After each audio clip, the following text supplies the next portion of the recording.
Ready. ನಮಸ್ತೆ ಮಕ್ಕಳೇ. ನಾವು ನಿನ್ನೆಯ ಒಂದು ತರಗತಿಯಲ್ಲಿ ಯುದ್ಧ ಪಾಠದಲ್ಲಿ ಕೆಲವು ವಿಚಾರಗಳನ್ನು ತಿಳ್ಕೊಂಡು ಯುದ್ಧ ಪದದ ಒಂದು ಸಮಾನಾರ್ಥಕ ಪದಗಳು ಸಮರ, ಕಾಳಗ, ಜಗಳ, ರಣ, ಸಂಘರ್ಷ ಮೊದಲಾದ ಒಂದು ಅರ್ಥಗಳನ್ನು ನಾವು ಕೊಡಬಹುದು. ಮತ್ತು ಯುದ್ಧ ಪದದ ಒಂದು ತದ್ಭವ ರೂಪ ಯುದ್ಧ. ಮತ್ತು ನಿಮಗೆ ಸಾಹಿತ್ಯದ ವಿವಿಧ ಪ್ರಕಾರಗಳು ಯಾವುದು ಅಂತ ಗೊತ್ತಾಗಿದೆ. ಅದರಲ್ಲಿ ಸಣ್ಣ ಕತೆ, ಪ್ರವಾಸ ಕಥನ, ಕಾದಂಬರಿ, ಜನಪದ ಸಾಹಿತ್ಯ, ನಾಟಕ ಇವುಗಳೆಲ್ಲವನ್ನು ನಾವು ಸಾಹಿತ್ಯದ ವಿವಿಧ ಪ್ರಕಾರಗಳು ಅಂತ ನಾವು ಕರಿಬಹುದು. ಇದರಲ್ಲಿ ಈ ಯುದ್ಧ ಪಾಠವು ಸಾಹಿತ್ಯದ ಒಂದು ಸಣ್ಣ ಕಥೆಯ ಪ್ರಕಾರಕ್ಕೆ ಸೇರಿವೆ. ಮತ್ತೆ ಸಣ್ಣ ಕಥೆಯನ್ನು ಬರೆಯುವುದರಲ್ಲಿ ಬಹಳ ಪ್ರಸಿದ್ಧರಾದಂಥ ಕವಿಗಳು ಯಾರ್ಯಾರು ಅಂತ ನಿಮಗೆ ಗೊತ್ತಾಗಿದೆ.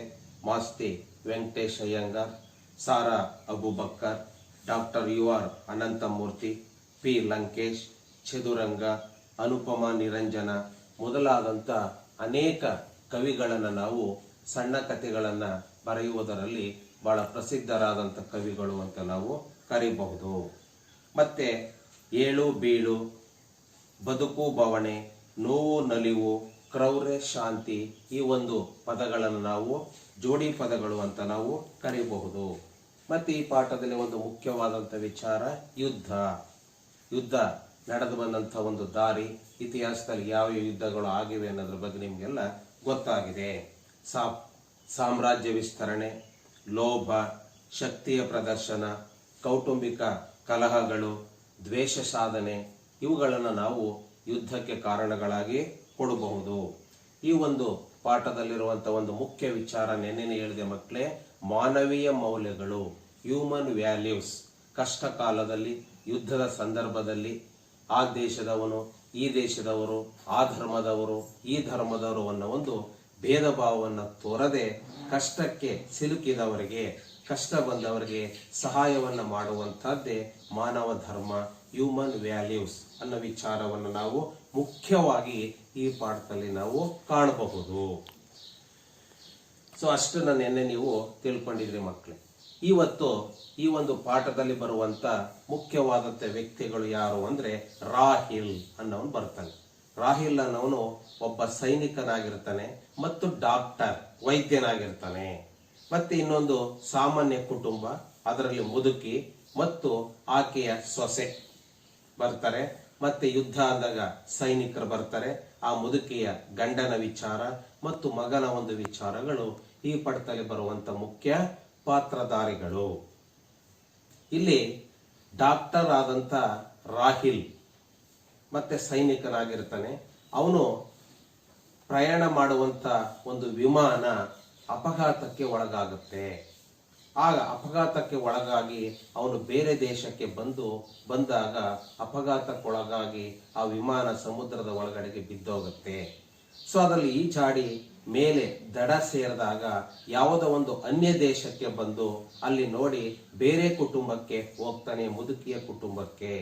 ಆಗ ಅಲ್ಲಿ ಬೇರೆ ದೇಶದವರು, ಆದಿ ದೇಶದವರು ಅನ್ನೋ ಒಂದು ತಾರತಮ್ಯವನ್ನು ತೋರದೆ, ಇವನು ರಾಹಿಲ್ ಆದವನು, ಇವನು ಬೇರೆ ದೇಶದವರು ಅನ್ನೋ ಒಂದು ತಾರತಮ್ಯವನ್ನು ತೋರದೆ ಒಬ್ಬರಿಗೆ ಒಬ್ಬರು ಕಷ್ಟ ಕಾಲದಲ್ಲಿ ಹೇಗೆ ಸಹಾಯವನ್ನ ಮಾಡ್ತಾರೆ ಅನ್ನೋದೇ ಈ ಒಂದು ಪಾಠದ ಮುಖ್ಯ ವಿಚಾರ ಮಕ್ಕಳೇ.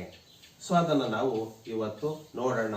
ರಾಹಿಲ್ ಮುದುಕಿಗೆ ಯಾವ ರೀತಿ ಸಹಾಯವನ್ನ ಮಾಡ್ತಾನೆ, ಮುದುಕಿ ರಾಹಿಲ್ಗೆ ಯಾವ ರೀತಿ ಸಹಾಯವನ್ನ ಮಾಡ್ತಾಳೆ, ವಿಮಾನ ಅಪಘಾತವಾದಾಗ ಇವನು ಯಾವ ರೀತಿಯಾದಂತ ಒಂದು ತೊಂದರೆಯನ್ನು ಇವನು ಅನುಭವಿಸ್ತಾನೆ ಅನ್ನೋ ವಿಚಾರಗಳನ್ನ ಇವತ್ತು ನಾವು ತಿಳಿಯೋಣ. ಡಾಕ್ಟರ್ ರೇಡಿಯೋ ಸಮನಾಗಿ ಕಾರ್ಯನಿರ್ವಹಿಸುತ್ತಿಲ್ಲ.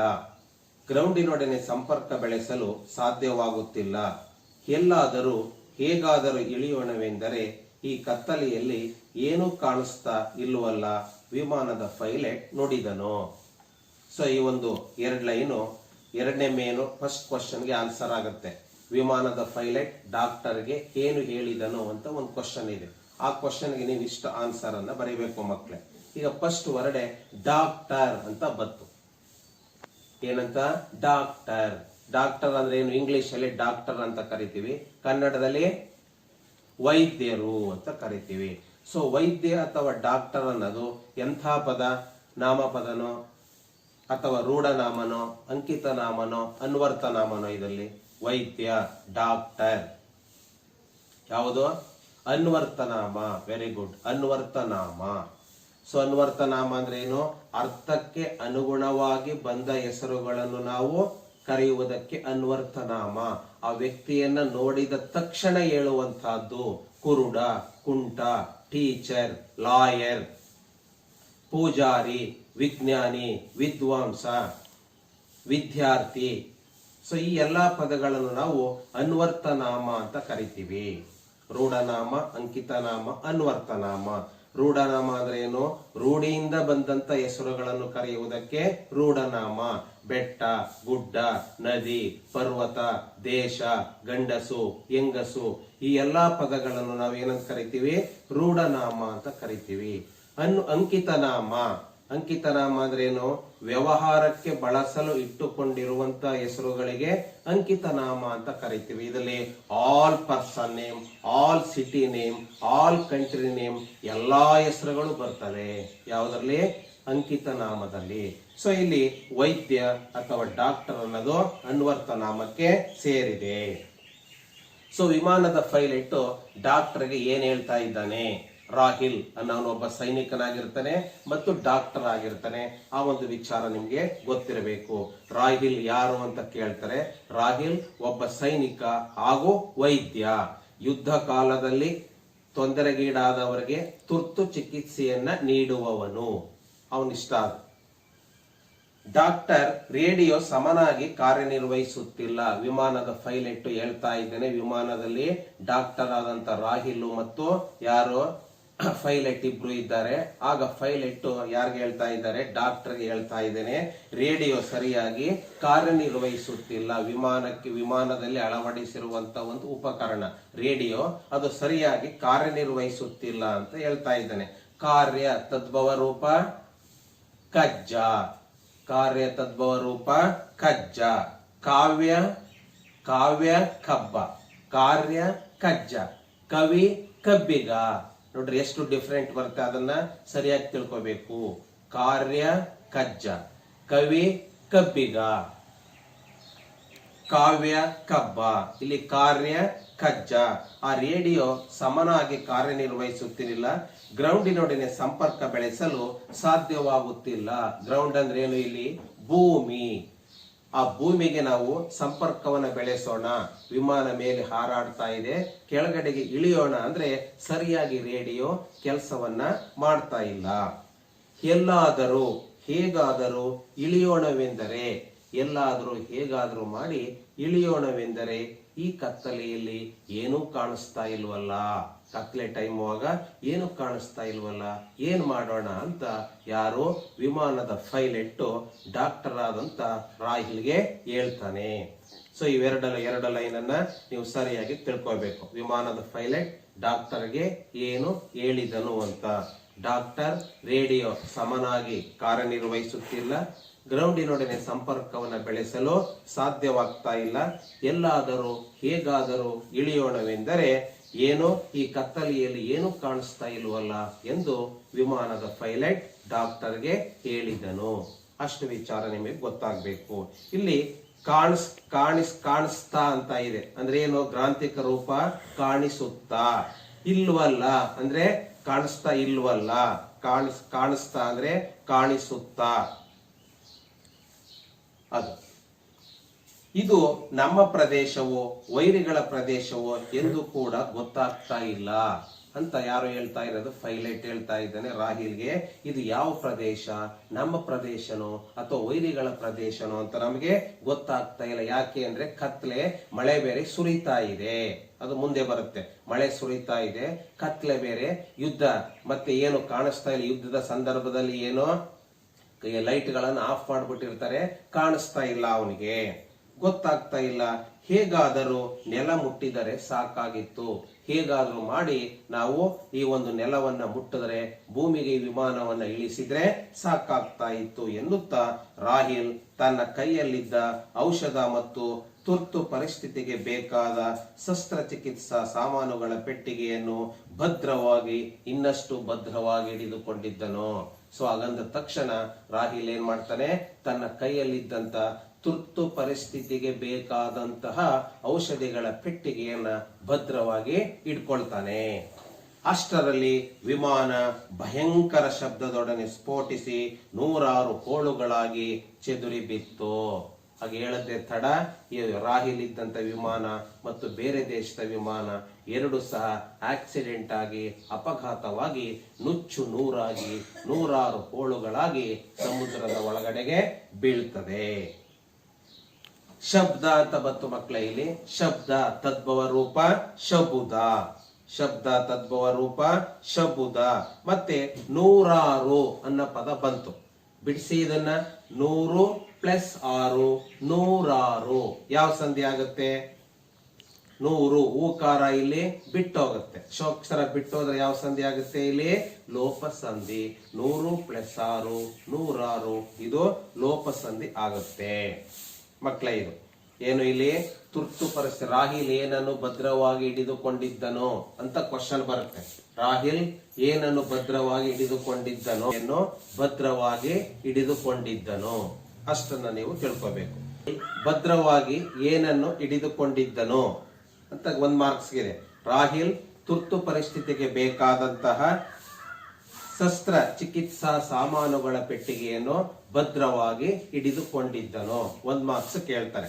ರಾಹಿಲ್ ಏನನ್ನು ಹಿಡಿದುಕೊಂಡಿದ್ದನೋ? ತುರ್ತು ಪರಿಸ್ಥಿತಿಗೆ ಬೇಕಾಗುವ ಚಿಕಿತ್ಸಾ ಸಾಮಾನುಗಳ ಪೆಟ್ಟಿಗೆಯನ್ನು ಭದ್ರವಾಗಿ ಹಿಡಿದುಕೊಂಡಿದ್ದನು. ಅಷ್ಟು ಬರೆದ್ರೆ ಸಾಕು, 1 ಮಾರ್ಕ್ ಕ್ವಶನ್ ಇದು. ತುರ್ತು ಪರಿಸ್ಥಿತಿಗೆ ಬೇಕಾದ ಶಸ್ತ್ರಚಿಕಿತ್ಸಾ ಪೆಟ್ಟಿಗೆಯನ್ನು ಭದ್ರವಾಗಿ ಹಿಡಿದುಕೊಂಡಿದ್ದನು. ಮತ್ತೆ ಶಬ್ದ ಪದದ ತದ್ಭವ ರೂಪ ಶಬುದ.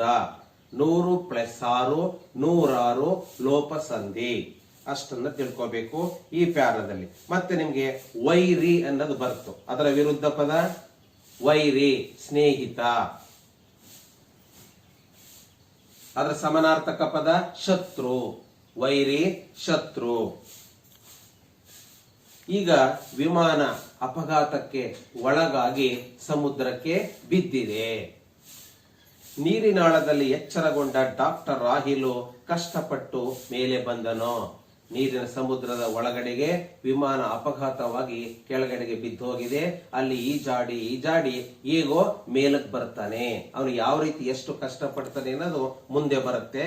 ಈಗ ಈಜಾಡಿ ಮೇಲೆ ಬಂದನು. ಒಂದು ಕಾಲನ್ನು ಅಲುಗಿಸಲಾಗದಿದ್ದರೂ ಹೇಗೋ ಈಜತೊಡಗಿದನು. ಆ ವಿಮಾನದಿಂದ ಅಪಘಾತವಾಗಿ ಕೆಳಗಡೆಗೆ ಬಿದ್ದಾಗ ಒಂದು ಕಾಲು ಮೂಳೆ ಅವನಿಗೆ ಮುರಿದೋಗಿದೆ. ಬಹಳ ಕಷ್ಟಪಟ್ಟು ನೀರಿನಲ್ಲಿ ಈಜಾಡಿ ಸ್ವಿಮ್ಮನ್ನ ಮಾಡಿ ಹೊರಗಡೆ ಬಂದಿದ್ದಾನೆ. ತಾನು ತೀರದ ಕಡೆಗೆ ಹೋಗುತ್ತಿದ್ದಾನೆಯೇ ಅಥವಾ ಸಾಗರದ ಕಡೆಗೆ ಹೋಗುತ್ತಿದ್ದಾನೆಯೇ ಗೊತ್ತಾಗುತ್ತಿರಲಿಲ್ಲ. ಕತ್ತಲೆ, ಸುಮ್ನೆ ಈಜ್ತಾ ಇದ್ದಾನೆ ಪಾಪ. ಸಮುದ್ರದ ಒಂದು ದಡವನ್ನ ಸೇರಕ್ಕೆ ಅವನಿಗೆ ಕಾಣಿಸ್ತಾ ಇಲ್ಲ. ಯಾವ ಕಡೆ ಈಜ್ ಬಂದು ನಾನು ದಡವನ್ನ ಹತ್ತಬೇಕು, ಮೇಲೆ ಸೇರ್ಬೇಕು ಅಂತ ಅವನಿಗೆ ಕಾಣಿಸ್ತಾ ಇಲ್ಲ. ಸುಮ್ಮನೆ ಕತ್ತಲೆಯಲ್ಲಿ ಈಜಾಡ್ತಾ ಇದ್ದಾನೆ. ಹೇಗೋ ಕಷ್ಟಪಟ್ಟು ಮೇಲೆ ಬಂದು ಸೇರ್ದ. ಗೊತ್ತಾಗುತ್ತಿರಲಿಲ್ಲ. ಸೈನಿಕನ ಉಡುಪಿನಲ್ಲಿ ಈಜಲು ಬಹಳ ತೊಂದರೆಯಾಗಿತ್ತು. ಸೈನಿಕ ಡ್ರೆಸ್ ನಲ್ಲಿದ್ದಾನೆ, ಎಲ್ಲ ಬಟ್ಟೆಗಳೆಲ್ಲ ಟೈಟ್ ಫಿಟ್ಟಿಂಗ್ ಹಾಕಿದ್ದಾನೆ. ಈಜಕ್ಕೆ ಅವನಿಗೆ ಬಹಳ ಕಷ್ಟ ಆಗ್ತಾ ಇದೆ. ಆದ್ರೂ ಸಹ ಬಹಳ ಕಷ್ಟಪಟ್ಟು ಈಜ್ತಾ ಇದ್ದಾನೆ.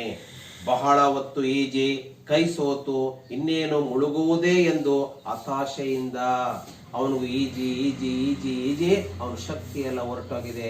ಬಹಳ ಡಿಸಪಾಯಿಂಟ್ ಆಗ್ಬಿಟ್ಟಿದ್ದಾನೆ. ನನಗೆ ದಡ ಸೇರಕ್ ಆಗ್ತಾ ಇಲ್ಲ, ಏನಪ್ಪ ಮಾಡೋಣ ಅನ್ನೋ ಒಂದು ಹತಾಶೆ. ಹತಾಶೆ ಅಂದ್ರೇನು? ನಿರಾಸೆ. ನನ್ನ ಕೈಲಿ ಇನ್ನು ಈಜಕ್ ಆಗೋದೇ ಇಲ್ಲ, ಇನ್ನೇನು ಮುಳುಗೋಗ್ತೇನೆ ಅನ್ನೋ ಒಂದು ಹತಾಶೆಯಿಂದ. ಹತಾಶೆ ಅಂದ್ರೆ ಏನು? ನಿರಾಸೆ. ಮಕ್ಳು ಇಲ್ಲೊಂದು ಬಂತು, ಕೈ ಪ್ಲಸ್ ಸೋತು, ಕೈ ಸೋತು. ಕೈ ಪ್ಲಸ್ ಸೋತು ಕೈ ಸೋತು. ಯಾವ ಸಮಾಸ ಆಗತ್ತೆ? ಕ್ರಿಯೆ ನಡೀತಾ ಇದೆ, ಇಲ್ಲಿ ಕ್ರಿಯಾ ಸಮಾಸ. ಇನ್ನೇನು ಈಜಿ ದಡ ಸೇರುವುದಕ್ಕೆ ಆಗೋದೇ ಇಲ್ಲ, ಇನ್ನೇನು ಮುಳುಗೋಗ್ತೇನೆ ಅನ್ನೋ ಒಂದು ಹತಾಶೆ ನಿರಾಶೆಯಿಂದ ಇದ್ದಂತ ಸಂದರ್ಭದಲ್ಲಿ ಅವನಿಗೆ ಏನಾಗುತ್ತೆ ನೋಡ್ರಿ, ಕೊನೆಯ ಬಾರಿ ತಲೆ ಎತ್ತಿದಾಗ ಕಣ್ಣು ಕೋರೈಸುವ ಮಿಂಚೊಂದು ಮಿಂಚಿ ಇನ್ನೇನು ಮುಳುಗೋಗ್ತೀನಿ, ಈಜಿ ದಡ ಸೇರಕ್ಕಾಗೋದಿಲ್ಲ, ಒಂದು ಹತಾಶೆಯಲ್ಲಿದ್ದಾಗ ದೇವರು ಅವನಿಗೆ ಸಹಕಾರವನ್ನು ಕೊಡ್ತಾನೆ. ಮಳೆ ಬೀಳ್ತಾ ಇರುತ್ತಲ್ಲ, ದೊಡ್ಡ ಒಂದು ಮಿಂಚೊಂದು ಪಳಾರ್ ಅಂತ ಮಿಂಚ್ತದೆ. ಸೊ ಆಗ ಅವನು ಕಣ್ಣೆತ್ತಿ ನೋಡ್ತಾನೆ, ತಲೆ ಎತ್ತಿ ನೋಡಿದಾಗ ಓ ದಡ ಈ ಕಡೆನೇ ಇದೆ ಅಂತ ಅವನಿಗೆ ಗೊತ್ತಾಗುತ್ತೆ. ಸಮೀಪ, ಸಮೀಪದಲ್ಲೇ ಇದೆ. ಸಮೀಪ ವಿರುದ್ಧ ಪದ ದೂರ. ಸಮೀಪದಲ್ಲಿ ತೀರವಿರುವುದನ್ನು ಪರಿಚಯಿಸಿತು, ಹತ್ತಿರದಲ್ಲೇ ಈ ಒಂದು ದಡ ಇದೆ ಅಂತ ಅವನಿಗೆ ಗೊತ್ತಾಯಿತು. ಆಗ ಅವನಿಗೆ ಪರಿಚಯವಾಯಿತು, ಗೊತ್ತಾಯಿತು. ಪರಿಚಯ ವಿರುದ್ಧ ಪದ ಅಪರಿಚಯ. ವಿರುದ್ಧ ಪದ ಯಾವುದು? ಪರಿಚಯ ಅಪರಿಚಯ. ಸಮೀಪ ದೂರ. ಕಿವಿ ಗಡ ಚಿಕ್ಕುವ ಗುಡುಗೊಂದು ಹಿಂಬಾಲಿಸಿತು.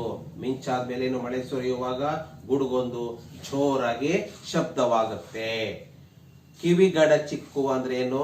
ಕಿವಿಗೆ ಕರ್ಕಶವಾಗಿ ಕೇಳುವ, ಕಿವಿ ಕೇಳಕ್ಕಾಗ್ತಾ ಇಲ್ಲ, ಅಷ್ಟು ದೊಡ್ಡದಾದಂತ ಒಂದು ಶಬ್ದ ಅವನ ಕಿವಿಗೆ ಕೇಳಿಸ್ತದೆ. ಮಳೆಯ ಒಂದು ಸಂದರ್ಭದಲ್ಲಿ ದೊಡ್ಡ ಗುಡುಗು, ನಿಮ್ಗೆಲ್ಲ ನೋಡಿರ್ತಿರಲ್ಲ, ಮಳೆ ಬರುವಾಗ ಮಿಂಚು ಬರುತ್ತೆ, ಗುಡುಗು ಬರುತ್ತೆ. ಅದೇ ರೀತಿಲಿ ದೊಡ್ಡ ಗುಡುಗೊಂದು ಬರುತ್ತೆ. ಕಿವಿಗಡ ಚಿಕ್ಕುವ ಅಂದ್ರೆ ಕಿವಿಗೆ ಕರ್ಕಶವಾಗಿ ಕೇಳುವ. ಕಿವಿಗೆ ಕರ್ಕಶವಾಗಿ ಕೇಳುವ ಅಂದ್ರೇನು? ತಡ್ಕೊಳಕ್ಕಾಗೋದಿಲ್ಲ ಅಂತ ಒಂದು ದೊಡ್ಡ ಶಬ್ದ ಬಂತು. ಈಗ ಅವನಿಗೆ ಗೊತ್ತಾಯಿತು, ದಡ ಇಲ್ಲೇ ಇದೆ, ನಾನು ಅಲ್ಲಿ ಈಜಿ ದಡ ಸೇರ್ಕೋಬಹುದು ಅಂತ. ತೀರಾ ಕಣ್ಣಿಗೆ ಬಿದ್ದೊಡನೆ ರಾಹಿಲನ ದೇಹದಲ್ಲಿ ಹೊಸ ರಕ್ತ ಸಂಚಾರವಾದಂತಾಗಿ, ಈಗ ವೆರಿ ಹ್ಯಾಪಿ, ಖುಷಿ ಆಗ್ಬಿಡ್ತು ಅವನಿಗೆ. ಯಾಕೆ? ಸಮುದ್ರದ ತೀರ ಇಲ್ಲೇ ಇದೆ, ಹತ್ತಿರದಲ್ಲಿದೆ, ನಾನು ಈಜಿ ದಡ ಸೇರ್ಕೋಬಹುದು ಅಂತ ಅವನಿಗೆ ಗೊತ್ತಾದಾಗ ಅವನಿಗೆ ಬಹಳ ಖುಷಿ ಆಯಿತು. ಅವನ ದೇಹದಲ್ಲಿ ಹೊಸ ರಕ್ತ, ಅವನಿಗೇನು ಇಲ್ಲಿವರೆಗೆ ನನ್ಗೆ ಈಜಕ್ ಆಗಲ್ಲ ಅಂತ ಹತಾಶೆ ಇತ್ತು, ಈಗ ಅವನಿಗೆ ಎನ್ಕರೇಜ್, ಹೊಸ ಹುಮ್ಮಸ್ ಬಂದಾಗ ಆಯ್ತು. ಜೋರಾಗಿ ಈಜುವುದಕ್ಕೆ, ದಡ ಸೇರುವುದಕ್ಕೆ ಪ್ರಯತ್ನವನ್ನ ಮಾಡ್ತಾನೆ. ಇಲ್ಲಿ ರಕ್ತ ಅಂತ ಬಂತು ಮಕ್ಕಳೇ. ರಕ್ತ ತದ್ಭವ ರೂಪ ರಕುತ. ರಕ್ತ ತದ್ಭವ ರೂಪ ರಕುತ. ಸಂಚಾರವಾದಂತಾಗಿ ತನ್ನೆಲ್ಲಾ ಶಕ್ತಿಯನ್ನು ಒಟ್ಟುಗೂಡಿಸಿ. ಶಕ್ತಿ ಅಂತ ಬಂತು. ಶಕ್ತಿ ಪದದ ತದ್ಭವ ರೂಪ ಶಕುತಿ. ಶಕ್ತಿ ಪದದ ತದ್ಭವ ರೂಪ ಶಕುತಿ. ಶಕ್ತಿ ವಿರುದ್ಧ ಪದ, ಶಕ್ತಿ ವಿರುದ್ಧ ಪದ ಯಾವುದು? ನಿಶಕ್ತಿ. ಶಕ್ತಿಯ ವಿರುದ್ಧ ಪದ ನಿಶಕ್ತಿ. ತದ್ಭವ ರೂಪ ಶಕ್ತಿ ಶಕುತಿ. ತನ್ನೆಲ್ಲಾ ಶಕ್ತಿಯನ್ನು ಒಟ್ಟುಗೂಡಿಸಿ. ಇದೊಂದು ಸಂಧಿ ಆಗುತ್ತೆ, ಬಿಡಿಸಿ ಇದನ್ನ. ಒಟ್ಟು ಪ್ಲಸ್ ಕೂಡಿಸಿ, ಒಟ್ಟುಗೂಡಿಸಿ. ಇಲ್ಲಿ ಕಾವು ಹೋಗಿ ಗಾ ಬಂದಿದೆ, ನೆನ್ನೆನೆ ಹೇಳಿದೆ.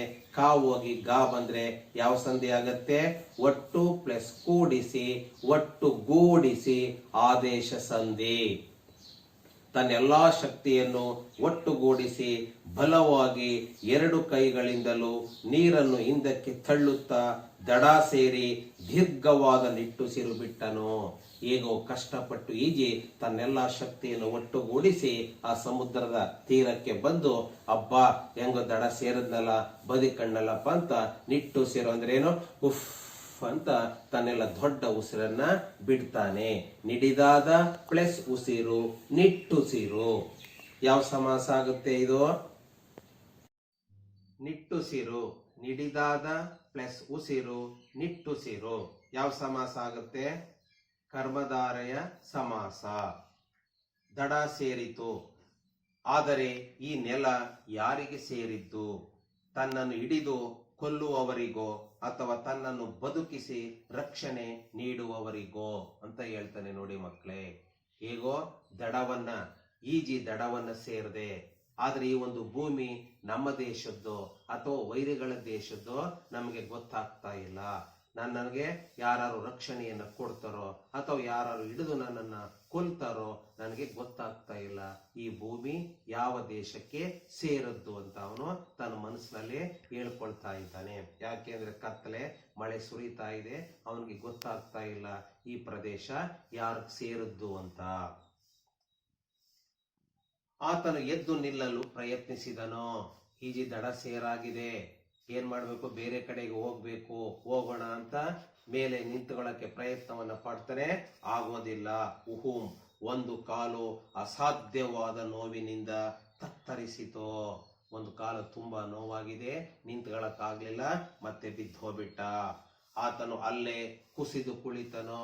ನಿಂತ್ಕೊಳ್ಳಕ್ ಪ್ರಯತ್ನವನ್ನ ಪಟ್ಟ, ಕಾಲು ಮೂಳೆ ಮುರಿದೋಗಿದೆಯಲ್ಲ, ನಿಂತ್ಕೊಳ್ಳಕ್ಕಾಗ್ಲಿಲ್ಲ, ಅಲ್ಲೇ ಅವನು ಬಿದ್ದ್ಬಿಟ್ಟ.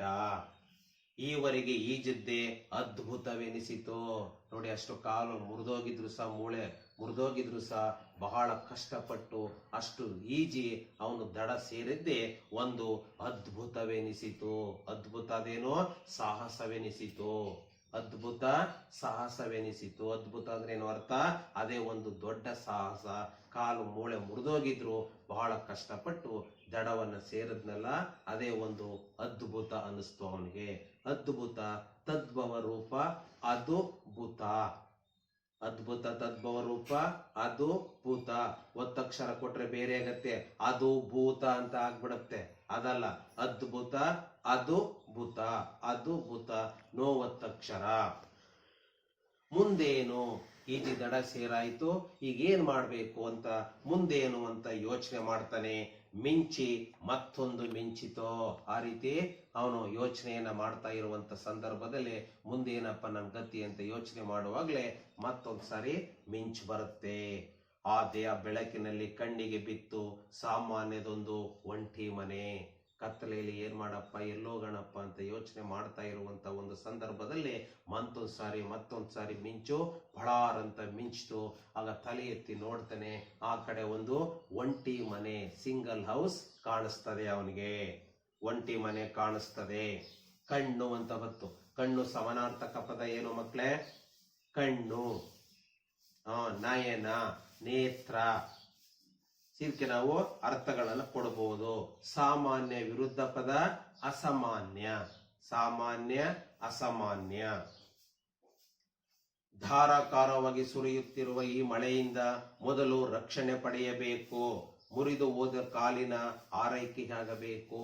ಮಳೆ ಧಾರಾಕಾರವಾಗಿ ಸುರಿತಾ ಇದೆ, ಎಲ್ಲಾದ್ರೂ ಹೋಗಿ ನಾನು ಫಸ್ಟ್ ಸ್ವಲ್ಪ ರಕ್ಷಣೆಯನ್ನ ಪಡೆಯಬೇಕು, ಎಲ್ಲಾದ್ರೂ ಹೋಗಿ ನಾನು ಸ್ವಲ್ಪ ವಿಶ್ರಾಂತಿಯನ್ನ ಪಡೆಯಬೇಕು, ರೆಸ್ಟ್ ತಗೋಬೇಕು ಅಂತ ಅವನು ತನ್ನ ಮನಸ್ಸಿನಲ್ಲಿ ಹೇಳ್ಕೊಳ್ತಾ ಇದ್ದಾನೆ.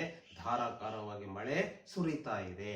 ಮಕ್ಕಳೇ, ಇಲ್ಲೊಂದು ಪದ ಬತ್ತು, ಧಾರಾಕಾರ. ಬಿಡಿಸಿ ಅದನ್ನ. ಧಾರ ಪ್ಲಸ್ ಆಕಾರ, ಧಾರಾಕಾರ. ಯಾವ ಸಂಧಿ ಆಗುತ್ತೆ? ದಾರ ಪ್ಲಸ್ ಆಕಾರ, ದಾರ, ದೀರ್ಘ ಸ್ವರ ಬರ್ತಾ ಇದೆ. ಸೊ ಆದ್ರಿಂದ ಇದು ನಾವು ಸವರ್ಣ ದೀರ್ಘ ಸಂಧಿ. ದಾರ ಪ್ಲಸ್ ಆಕಾರ, ದಾರಾಕಾರ, ದೀರ್ಘ ಸ್ವರಗಳು ಬಂದಾಗ ಅದು ಸವರ್ಣ ದೀರ್ಘ ಸಂಧಿ. ಆತನು ಕತ್ತಲಲ್ಲೇ ತೆವಳತೊಡಗಿದನು. ಒಂಟಿ ಮನೆ ಕಾಣಿಸ್ತು. ಈಗ ಅವನಿಗೆ ಆ ಒಂಟಿ ಮನೆಗೆ ಹೋಗ್ಬೇಕು, ಆದ್ರೆ ನಡ್ಕೊಂಡು ಹೋಗಕ್ ಆಗ್ತಾ ಇಲ್ಲ.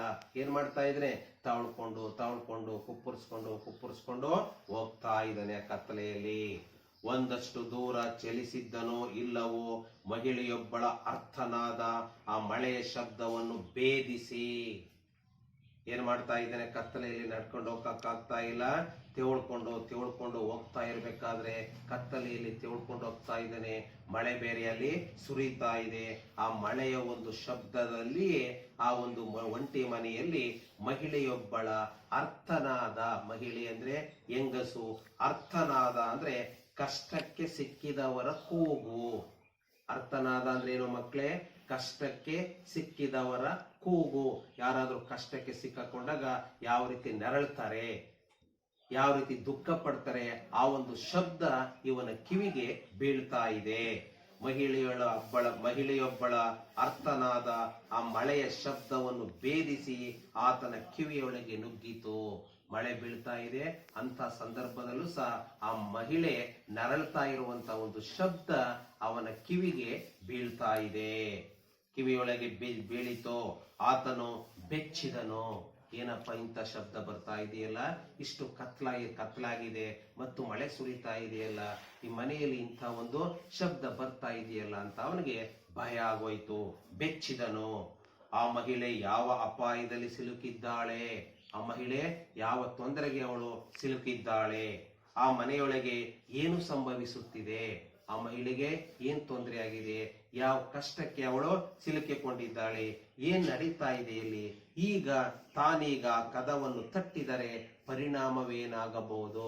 ಇಂಥ ಸಂದರ್ಭದಲ್ಲಿ ಹೋಗಿ ನಾನು ಆ ಕದ ಮೀನ್ಸ್ ಬಾಗಿಲು, ಡೋರ್, ಇಂಥ ಸಂದರ್ಭದಲ್ಲಿ ನಾನು ಆ ಬಾಗಿಲನ್ನ ತಟ್ಟಿದ್ರೆ ಏನಾಗಬಹುದು, ಪರಿಣಾಮವೇನಾಗಬಹುದು. ಆ ಮನೆಯಿಂದ ಒಂದೇ ಒಂದು ಬೆಳಕಿನ ಕಿರಣವು ಹೊರಗಡೆ ಹರಿಯುತ್ತಿರಲಿಲ್ಲ. ಒಂದೇ ಒಂದು ಬೆಳಕಿನ ಕಿರಣ ಸಹ ಹೊರಗಡೆ ಬರ್ತಾ ಇಲ್ಲ. ಯಾಕೆಂದ್ರೆ ನಿಮ್ಗೆ ನೆನ್ನೆನೆ ಹೇಳಿದೆ, ಯುದ್ಧ ನಡೀತಾ ಇದೆ.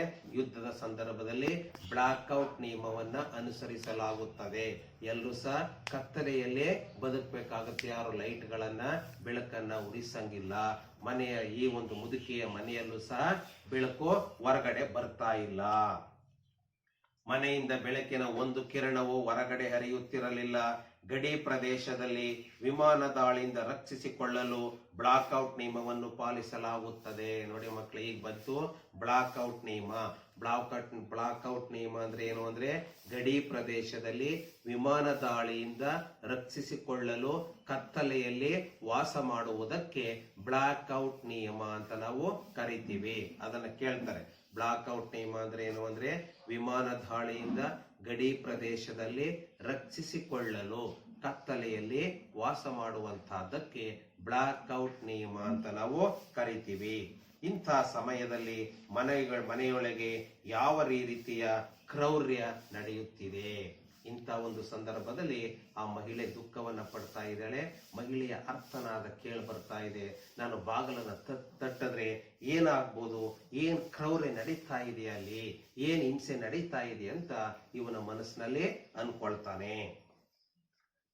ಮಕ್ಕಳ, ಇಲ್ಲಿ 2-3 ವಾಕ್ಯ. ಎರಡನೆಯದಕ್ಕೆ ಒಂದು ಕ್ವಶನ್ ಇದೆ.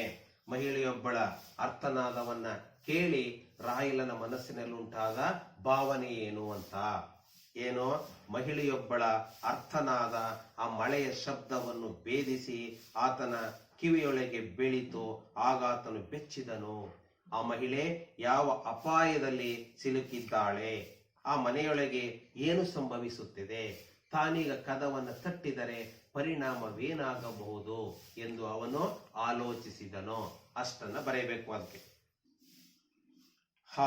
ಅಲ್ಲ, ಮಹಿಳೆಯ ಅರ್ಥನಾದ ಇನ್ನೂ ಸ್ಪಷ್ಟವಾಗಿ ಕೇಳಿಸಿತು. ಆಗ ಅವರು ಆ ಮುದುಕಿಯ ಮನೆಯಲ್ಲಿದ್ದಂತ ಮುದುಕಿ ಮತ್ತು ಸೊಸೆ ಅವರು ಮುಸ್ಲಿಂ ಕುಟುಂಬಕ್ಕೆ ಸೇರಿದವರು ತಮ್ಮ ದೇವರನ್ನ ನೆನೆಸ್ಕೊಳ್ತಾ ಇದ್ದಾರೆ.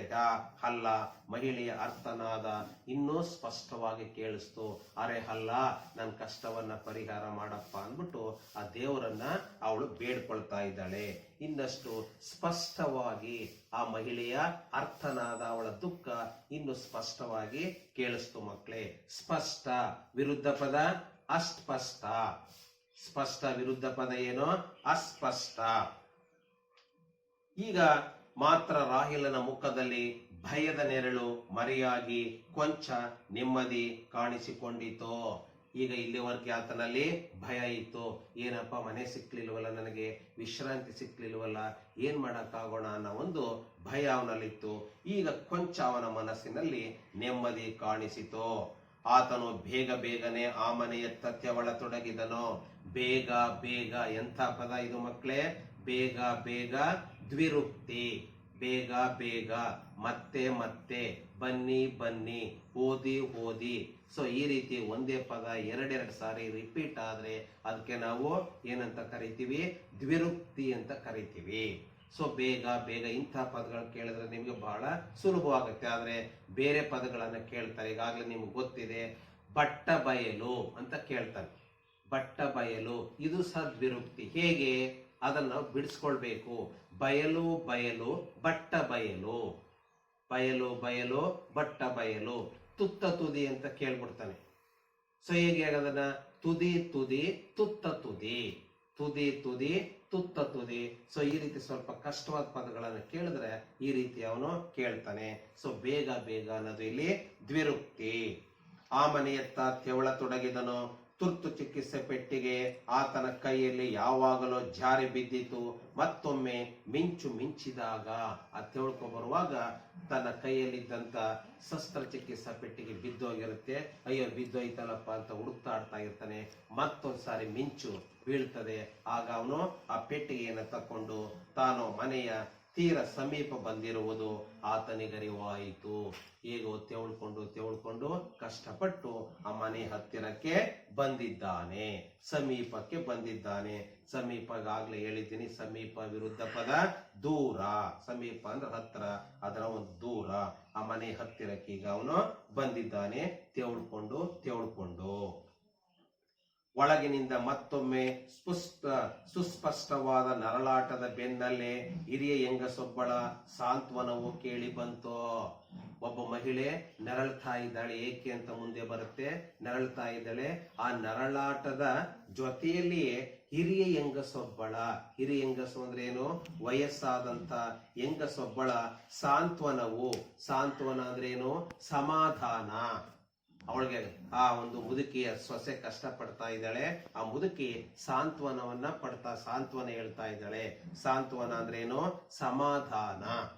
ಸಾಂತ್ವನ ಒಂದು ಸ್ವಂತ ವಾಕ್ಯ ಹೇಳಿ ಮಕ್ಕಳೇ ನೋಡೋಣ. ಸಾಂತ್ವನ ಅಂದ್ರೆ ಕಷ್ಟದಲ್ಲಿರುವವರಿಗೆ ಸಮಾಧಾನ ಹೇಳುವುದು ಮನುಷ್ಯನ ಧರ್ಮ. ಯಾರಿಗೋ ಕಷ್ಟ ಬಂದಿರುತ್ತೆ, ಆಗ ಹೋಗಿ ನಾವೇನ್ ಮಾಡಬೇಕು, ಧೈರ್ಯ ಹೇಳ್ಬೇಕು. ಧೈರ್ಯ ಪಟ್ಕೋ, ಎದುರ್ಕೋಬೇಡ ಅಂತ ಸಮಾಧಾನವನ್ನ ಹೇಳ್ಬೇಕು. ಅದು ಮನುಷ್ಯನ ಧರ್ಮ. ಇಲ್ಲಿ ಆ ಹಿರಿಯ ಹೆಂಗಸೊಬ್ಬಳು ಆತನ ಸೊಸೆಗೆ ಏನ್ ಮಾಡ್ತಾ ಇದ್ದಾಳೆ, ಅವಳು ಸಾಂತ್ವನ ಸಮಾಧಾನವನ್ನ ಪಡಿಸ್ತಾ ಇದ್ದಾಳೆ.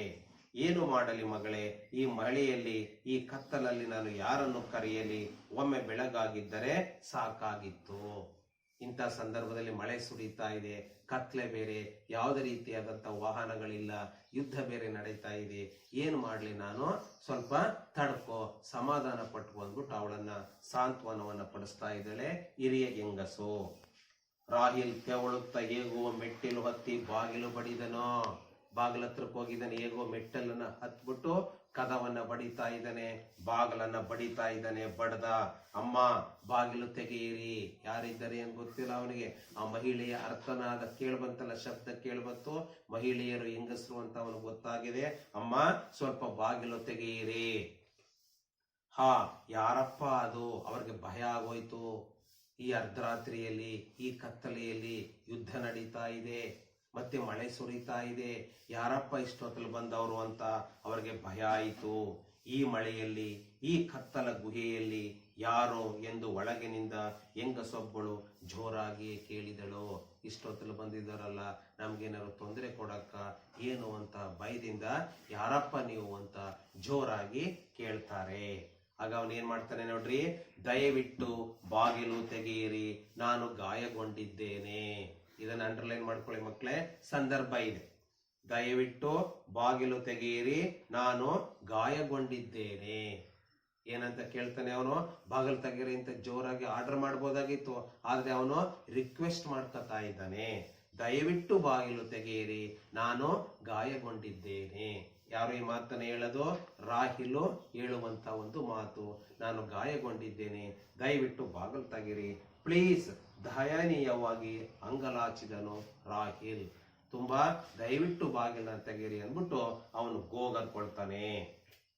ಆಗ ಮುದುಕಿ ಹೇಳ್ತಾಳೆ, ಗಾಯ ಎಲ್ಲರ ದೇಹಕ್ಕೂ ಮನಸ್ಸಿಗೂ ಗಾಯ ಮಾಡುವುದೇ ಯುದ್ಧದ ಪರಿತಾನೆ ಎಂದು ಮುದುಕಿಯೊಬ್ಬಳು ಗೊಣಗಿಕೊಳ್ಳುತ್ತಾ ಬಾಗಿಲು ತೆಗೆದಳು. ಈಗ ಅಲ್ಲಿ ಯಾರ್ಯಾರಿದ್ದಾರೆ ಆ ಮನೆಯಲ್ಲಿ ಅಂತ ನಿಮ್ಗೆ ಗೊತ್ತಾಗತ್ತೆ. ಮುದುಕಿ ಗೊಣಗಿಕೊಳ್ಳುತ್ತಾ ತನಗೆ ತಾನೇ ಮಾತಾಡ್ಕೊಂಡು ಬಂದು ಬಾಗಿಲು ತೆಗಿತಾಳೆ. ಏನು? ಗಾಯ ಎಲ್ಲರ ಮನಸ್ಸಿಗೂ ದೇಹಕ್ಕೂ ಗಾಯ ಮಾಡುವುದೇ ಯುದ್ಧದ ಪರಿ. ಮುದುಕಿಯು ಯುದ್ಧದ ಬಗೆಗೆ ಏನೆಂದು ಗೊಣಗಿಕೊಂಡು ಬಾಗಿಲು ತೆಗೆದಳು ಅಂತ ಕ್ವಶನ್ ಇದೆ. ಆಗ ನೀವು ಇದನ್ನ ಬರೀಬೇಕು. ಗಾಯ ಎಲ್ಲರ ದೇಹಕ್ಕೂ ಮನಸ್ಸಿಗೂ ಗಾಯ ಮಾಡುವುದೇ ಯುದ್ಧದ ಪರಿತಾನೆ. ಮುದುಕಿಯೊಬ್ಬಳು ಗೊಣಗಿಕೊಂಡು ಬಾಗಿಲು ತೆಗೆದಳು. ಮುದುಕಿಯು ಏನೆಂದು ಗೊಣಗಿಕೊಂಡು ಬಾಗಿಲು ತೆಗೆದಳು ಅಂತ 1 ಮಾರ್ಕ್ ಕ್ವಶನ್ ಕೇಳ್ತಾರೆ. ಆಗ ಎಲ್ಲರ ದೇಹಕ್ಕೂ ಮನಸ್ಸಿಗೂ ಗಾಯ ಮಾಡುವುದೇ ಯುದ್ಧದ ಪರಿತಾನೆ ಎಂದು ಮುದುಕಿಯೊಬ್ಬಳು ಗೊಣಗಿಕೊಂಡು ಬಾಗಿಲು ತೆಗೆದಳು. ಅರ್ಥ ಆಯ್ತಾ ಮಕ್ಕಳೇ? ಎಲ್ಲರ ಮನಸ್ಸಿಗೂ ದೇಹಕ್ಕೂ ಗಾಯ ಮಾಡುವುದೇ ತಾನೇ ಯುದ್ಧದ ಪರಿ ಎಂದು ಮುದುಕಿಯು ಗೊಣಗಿಕೊಂಡು ಬಾಗಿಲು ತೆಗೆದಳು. ಸೊ ಈಗ ಬಾಗಿಲನ್ನ ತೆಗೆದಳು. ರಾಹಿಲನು ತೆವಳುತ್ತಲೇ ಆತುರದಿಂದ ಮನೆಯೊಳಗೆ ನುಗ್ಗಿ ಬಾಗಿಲಿಕ್ಕಿಕೊಂಡು ಮನೆಯಾಕೆಯನ್ನು ದಿಟ್ಟಿಸಿದನು. ಒಳಗಡೆ ಹೋದ ತಕ್ಷಣ ಬಾಕ್ಲನ್ನ ಹಾಕ್ಬಿಡ್ತಾ ಇದ್ದಾನೆ. ಯಾರು ಸೈನಿಕರು ಬಂದ್ಬಿಟ್ಟರು ಅಂತ ಬಾಕ್ಲನ್ನ ಹಾಕ್ಬಿಟ್ಟು ಯಾರನ್ನ, ಆ ಮುದುಕಿಯನ್ನ ತಲೆ ಎತ್ತಿ ನೋಡ್ತಾನೆ. ದೃಷ್ಟಿ ಅವಳನ್ನ ನೋಡ್ತಾನೆ. ಮಕ್ಕಳಲ್ಲಿ ದೃಷ್ಟಿ ಅಂಡರ್ಲೈನ್ ಮಾಡ್ಕೊಳ್ರಿ. ದಿಟ್ಟಿಸ್ಕೊಂಡು ನೋಡ್ತಾ ಇದ್ದಾನೆ. ದಿಟ್ಟಿ ತದ್ಭವ ರೂಪ ದೃಷ್ಟಿ, ದೃಷ್ಟಿ ದಿಟ್ಟಿ, ಅದನ್ನ ಬರ್ಕೊಳ್ರಿ. ದಿಟ್ಟಿಸಿದನು ಅಂದ್ರೆ ಆ ಮುದುಕಿಯನ್ನ ನೋಡ್ತಾ ಇದ್ದಾನೆ. ದಿಟ್ಟಿ ದೃಷ್ಟಿ, ದೃಷ್ಟಿ ದಿಟ್ಟಿ, ತತ್ಸಮ ತದ್ಭವ. ಆ ಮನೆಯಾಕೆಯನ್ನು ದಿಟ್ಟಿಸಿದನು. ತಲೆಗೂದಲು ಬೆಳ್ಳಗಾದ ಮುದುಕಿ. ಆ ಮುದುಕಿ ಅಂದ್ರೆ ವಯಸ್ಸಾಗಿದೆ, ತಲೆ ಕೂದಲೆಲ್ಲ ಬೆಳ್ಳಗಾಗ್ಬಿಟ್ಟಿದೆ. ತಲೆಗೂದಲು ಬಿಡಿಸಿ ಮಕ್ಕಳೇ ಅದನ್ನ. ತಲೆ ಪ್ಲಸ್ ಕೂದಲು, ತಲೆಗೂದಲು. ಇಲ್ಲೂ ಸಹ ಏನಾಗಿ ಕಾ ಹೋಗಿ ಘಾ ಬಂದಿದೆ. ತಲೆ ಪ್ಲಸ್ ಕೂದಲು, ತಲೆ ಗೂದಲು, ಆದೇಶ ಸಂಧಿ. ಬೆಳ್ಳಗಾದ ಮುದುಕಿ ಕೈಯಲ್ಲೊಂದು ಚಿಕ್ಕ ದೀಪ, ಕೈಯಲ್ಲಿ ಒಂದು ಚಿಕ್ಕ ದೀಪವನ್ನ ಇಟ್ಕೊಂಡಿದ್ದಾಳೆ. ನಿಮ್ಗೆ ಆಗ್ಲೇ ಗೊತ್ತಿದೆ, ಬ್ಲಾಕ್ ಔಟ್ ಟೈಮ ದೊಡ್ಡದಾದಂತ ಲೈಟ್ ಅನ್ನ ಉರಿಸಂಗಿಲ್ಲ. ಕೈಯಲ್ಲೊಂದು ಚಿಕ್ಕ ದೀಪ. ದೀಪ ಅದರ ಸಮಾನಾರ್ಥಕ ಪದ ಏನು? ದೀಪ ಸಮಾನಾರ್ಥಕ ಪದ ಮಕ್ಕಳೇ ಅಣತೆ. ಅಣತೆ. ಚಿಕ್ಕ ದೀಪ, ದೀಪದ ಬೆಳಕು ಹೊರಬೀಳದಂತೆ ಒಂದು ಭಾಗಕ್ಕೆ ಕಾಗದವನ್ನು ಅಂಟಿಸಲಾಗಿತ್ತು. ಆ ದೀಪದ ಬೆಳಕು ಹೊರಗಡೆ ಬರಬಾರ್ದು ಅಂತ ವಿಂಡೋ ಕಿಟಕಿಗಳಿಗೆಲ್ಲ ಏನ್ ಮಾಡಿದ್ದಾರೆ? ಕಾಗದವನ್ನ, ಪೇಪರ್ಗಳನ್ನ ಅಂಟಿಸ್ಬಿಟ್ಟಿದ್ದಾರೆ. ಗೊತ್ತಾಯ್ತಲ್ಲ ಮಕ್ಕಳೇ? ಈಗ ರಾಹಿಲ್ ಹೋಗಿದ್ದಾನೆ. ಅಜ್ಜಿ ಮುದುಕಿ ಬಾಕಲನ್ನ ತೆಗೆದಿದ್ದಾಳೆ. ಹೋದ ತಕ್ಷಣ ಅವಳನ್ನ ನೋಡಿದ್ದಾನೆ. ವಯಸ್ಸಾಗಿರುವಂತ ಮುದುಕಿ ಅಂತ ಗೊತ್ತಾಗಿದೆ. ಅವಳನ್ನ ತಲೆ ಎತ್ತಿ ದೃಷ್ಟಿಯನ್ನ ಇಟ್ಕೊಂಡು ನೋಡ್ಬಿಟ್ಟು ಬಾಗಿಲನ್ನು ಹಾಕಿದ್ದಾನೆ. ಈಗ ಒಳಗಡೆ ಹೋಗಿದ್ದಾನೆ. ಸಣ್ಣದೊಂದು ದೀಪವನ್ನ ಇಟ್ಕೊಂಡು ಮುದುಕಿ ಬಾಕಲು ತೆಗೆದಿದ್ದಾಳೆ. ಮುದುಕಿ ಗೊಣಗಿಕೊಂಡು ಎಲ್ಲರ ದೇಹಕ್ಕೂ ಮನಸ್ಸಿಗೂ ಗಾಯ ಮಾಡುವುದೇ ಯುದ್ಧದ ಪರಿತಾನೆ ಅಂತ ಗೊಣಗಿಕೊಂಡು ಬಾಗಿಲನ್ನ ತೆಗೆದಿದ್ದಾಳೆ. ಸೊ ಮುಂದೆ ಏನಾಗುತ್ತೆ ನೋಡೋಣ. ಈಗ ಮುದುಕಿಯ ಪರಿಚಯ ಆಗಿದೆ ಮಕ್ಕಳೇ. ಮುಖವೆಲ್ಲ ಸುಕ್ಕುಗಟ್ಟಿದ ಮುದುಕಿ. ಮುದುಕಿಗೆ ವಯಸ್ಸಾಗಿದೆ. ಸ್ಕಿನ್ ಎಲ್ಲ, ಚರ್ಮ ಎಲ್ಲ ಸುಕ್ಕುಗಟ್ಟಿದೆ. ವಯಸ್ಸಾದಾಗ ನಿಮ್ಗೆಲ್ಲ ಗೊತ್ತಿದೆಯಲ್ಲ, ಚರ್ಮ ಎಲ್ಲ, ಸ್ಕಿನ್ ಎಲ್ಲ ಏನಾಗಿದೆ? ಸುಕ್ಕುಗಟ್ಟಿದೆ. ಮುಖ ಬಂತು. ಇದರ ತದ್ಭವ ರೂಪ ಏನು? ಮುಖ ಮೊಘ. ಏನು ಮಕ್ಕಳೇ? ಮುಖ ಮೊಘ. ಸುಕ್ಕುಗಟ್ಟಿದ ಮುದುಕಿ ದೀಪವನ್ನು ರಾಹಿಲನ ಸಮೀಪ ತಂದು ಆತನ ಮುಖವನ್ನು ಪರೀಕ್ಷಿಸುವಂತೆ ದಿಟ್ಟಿಸಿದಳು. ನೋಡಿ, ಅವಳಿಗೆ ಭಯ ಬಂದ್ಬಿಡ್ತು. ಆ ಸಣ್ಣ ದೀಪವನ್ನು ತಂದು ಅವನ ಮುಖದ ಹತ್ತಿರಕ್ಕೆ ಇಟ್ಕೊಂಡು ನೋಡ್ತಾ ಇದ್ದಾಳೆ ಅವನ ಮುಖವನ್ನ. ಯಾರಪ್ಪ ಇವನು ಇಷ್ಟೊತ್ತಲ್ಲಿ ಬಂದಿದ್ದಾನೆ? ಕತ್ತಲೆಯಲ್ಲಿ ಯಾರೂ ಇಲ್ಲ, ನಾವು ಬರೀ ಹೆಂಗಸ್ರೆ, ಏನಾದ್ರು ತೊಂದರೆ ಕೊಡಕ್ ಬಂದಿದ್ದಾನ? ಯುದ್ಧ ಬೇರೆ ನಡೀತಾ ಇದೆ ಅಂದ್ಬಿಟ್ಟು ಭಯವಾಗಿ ಸಣ್ಣದೊಂದು ದೀಪವನ್ನು ಕೈಯಲ್ಲಿ ಇಟ್ಕೊಂಡು ಅವನ ಮುಖದ ಹತ್ತಿರಕ್ಕೆ ಬಂದು ನೋಡ್ತಾ ಇದ್ದಾಳೆ. ದೂರನೇ ಇಟ್ಕೊಂಡು ನೋಡಕ್ಕೆ ಅವಳಿಗೆ ಕಾಣಿಸ್ತಾ ಇಲ್ಲ ಪಾಪ. ಕತ್ಲೆ ಬೇರೆ, ವಯಸ್ಸು ಬೇರೆ ಆಗಿದೆ. ವಯಸ್ಸಾದ್ಮೇಲೆ ಸರಿ ಕಣ್ ಕಾಣಿಸಲ್ಲ ಅಂತ ನಮಗ್ ಗೊತ್ತಿದೆ. ಸೊ ಅದರಿಂದ ಹತ್ತಿರಕ್ಕೆ ಬಂದು ಆ ದೀಪವನ್ನು ಇಟ್ಕೊಂಡು ನೋಡ್ತಾ ಇದ್ದಾಳೆ. ಪರೀಕ್ಷಿಸುವಂತೆ ದಿಟ್ಟಿಸಿದಳು. ಈಗಾಗ್ಲೇ ಗೊತ್ತಾಗಿದೆ, ದೃಷ್ಟಿ ದಿಟ್ಟಿ. ಪರೀಕ್ಷಿಸು ಅಂತ ಬತ್ತು ಮಕ್ಕಳೇ. ಇದರ ತದ್ಭವ ಏನು? ಪರೀಕ್ಷಿಸು ಅಂದ್ರೆ ಟೆಸ್ಟ್ ಮಾಡುವಂತಹದ್ದು. ಪರೀಕ್ಷಿಸು ತದ್ಭವ ಪರಕಿಸು. ಪರೀಕ್ಷಿಸು ಪರಕಿಸು, ಸರಿಯಾಗಿ ಬರ್ಕೊಳ್ರಿ. ಪರೀಕ್ಷಿಸು ಪರಕಿಸು. ಪರೀಕ್ಷಿಸು ಪದದ ತದ್ಭವ ರೂಪ ಪರಕಿಸು. ಪರೀಕ್ಷಿಸು ಪರಕಿಸು. ಆಗ ದೃಷ್ಟಿಯನ್ನ ಇಟ್ಕೊಂಡು ನೋಡ್ಬಿಟ್ಟು, ಯಾರಪ್ಪ ನೀನು? ನಮ್ಮ ಕಡೆಯವನು ತಾನೇ. ನೋಡ್ರಿ, ಎಷ್ಟು ಭಯ ಬಂದ್ಬಿಡ್ತು ಅವಳಿಗೆ. ಯಾರಪ್ಪ ನೀನು? ನಮ್ಮ ಕಡೆಯವನು ತಾನೇ, ನಮ್ ದೇಶದವನ್ ತಾನೇ ನೀನು. ಭಯ ಮತ್ತು ಸಂದೇಹದ ಛಾಯೆ ಇತ್ತು. ಆ ಕೇಳುವಂತ ಒಂದು ಧಾಟಿಯಲ್ಲಿ ಅವಳಿಗೆ ಭಯ ಬಂದ್ಬಿಟ್ಟಿದೆ, ಯುದ್ಧ ನಡೀತಾ ಇದೆ, ನಮ್ಮ ಮನೆಗೆ ಬಂದ್ಬಿಟ್ಟಿದ್ದಾನೆ, ನಮ್ಗೆ ರಕ್ಷಣೆಯನ್ನು ಕೊಡಲು ಯಾರು ಗಂಡಸರಿಲ್ವಲ್ಲ, ಇಷ್ಟೊತ್ತಲ್ಲಿ ಬಂದಿದ್ದಾನಲ್ಲಪ್ಪ, ಇವನು ಯಾರು, ಇವನು ನಮ್ಮ ದೇಶದವನ ಬೇರೆ ದೇಶದವನ ಅಂತ ಅವಳಿಗೆ ಅನುಮಾನ ಬಂದು ಕೇಳೇ ಬಿಟ್ಲು, ನೀನು ನಮ್ಮ ಕಡೆಯವನು ತಾನೆ. ಭಯ ಮತ್ತು ಸಂದೇಹದ ಛಾಯೆ ಇತ್ತು ಮುದುಕಿಯ ಮಾತುಗಳಲ್ಲಿ. ಆ ಮುದುಕಿಯ ಮಾತುಗಳಲ್ಲಿ ಭಯ ಇತ್ತು. ಸಂದೇಹ ಅಂತ ಬತ್ತು ಮಕ್ಕಳಲ್ಲಿ. ಸಂದೇಹ ಪದದ ವಿರುದ್ಧ ಪದ ಏನು? ಸಂದೇಹ ವಿರುದ್ಧ ಪದ ನಿಸ್ಸಂದೇಹ. ಏನು ಮಕ್ಕಳೇ? ಸಂದೇಹ ನಿಸ್ಸಂದೇಹ. ಮತ್ತೆ ಅದ್ರ ಹಿಂದೆ ಭಯ. ಏನು? ಭಯ. ಪದದ ವಿರುದ್ಧ ಪದ ನಿರ್ಭಯ ಅಥವಾ ಅಭಯ. ಎರಡು ಪದಗಳನ್ನು ನಾವು ಅದಕ್ಕೆ ವಿರುದ್ಧ ಪದವಾಗಿ ಕೊಡಬಹುದು. ಭಯ ಅಭಯ, ಭಯ ನಿರ್ಭಯ, ಸಂದೇಹ ನಿಸ್ಸಂದೇಹ.